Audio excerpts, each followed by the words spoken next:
Padre fans got a taste of it last night. The flame-throwing Mason Miller joining us now. Mason, what was it like to make your San Diego Padres debut here at Petco Park? Everything I could have hoped for. The energy in the stadium is, from the first pitch, amazing. And then coming in the game, feeling that, and getting to do what I do in front of all these fans was awesome.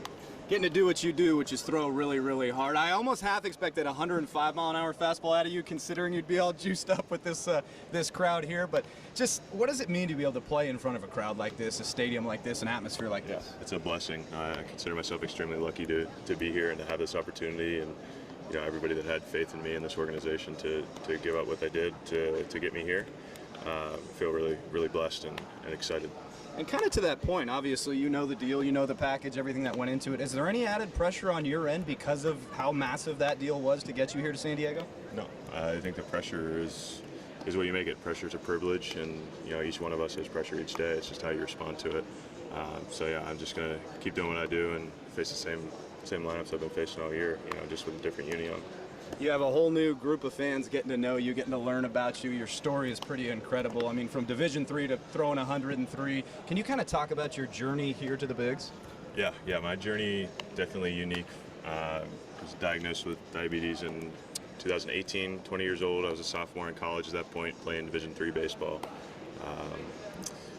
Got through everything I needed to health-wise to continue playing baseball. I had a really good junior year at Waynesburg University, Division III school near Pittsburgh, where I'm from.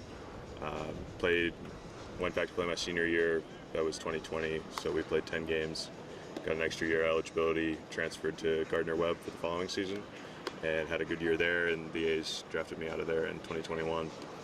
That diagnosis, how much did it change things for you?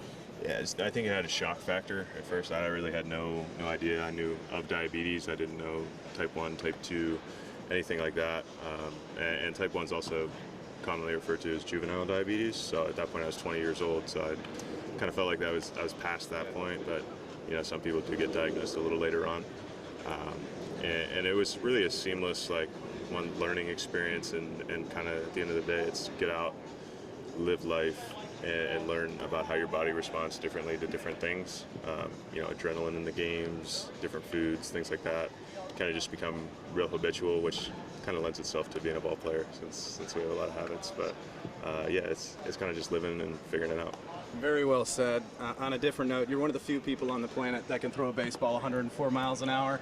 Do you ever take a peek at the radar? And then second part of that question is, what's it feel like to throw a 104-mile-an-hour fastball? Yeah, I mean, you see it. I felt it yesterday, honestly. You feel the air in the stadium.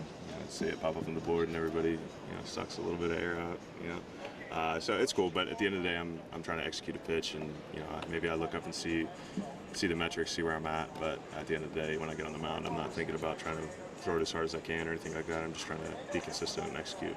Maybe my most serious question I'm going to ask you, people may or may not know this, your walkout song is Nickelback. Are we a diehard Nickelback fan? Is it tongue-in-cheek? Where did that one come from? That's from my buddy in college suggested that one. So, my walkout with the A's, I had some flames and things like that, so Burn It to the Ground seemed kind of fitting. But yeah, I didn't have it when I was starting a couple years ago, so I felt like I needed something to bring the energy a little bit more. That's kind of what I settled on. Had a lot of success, so now it's almost like superstition. You can't go away from it. Have you seen Nickelback in concert? You gonna go? No, I haven't seen him in concert. No, I'm not. I know Photograph. I know Burn It to the Ground. That's about it, though. You gonna sing Photograph? Probably not. Last one I got for you. Just what does it mean to join a team that's clearly going for it, trying to make a postseason run, a deep postseason run? I mean, you haven't really gotten that in your big league career. What's that mean to you? Yeah. Like I've said, grateful to be here and be a part of this group. And as soon as I walked in the locker room yesterday, you could just feel that competitiveness, that drive, that motivation to win, and at the end of the day, that will to win. And that is a huge part of it. And I'm looking forward to learning from these guys that have had experience in those settings and trying to help this group, on that mountain. Thank you so much for your time, Mason. Welcome to San Diego. Appreciate you a bunch.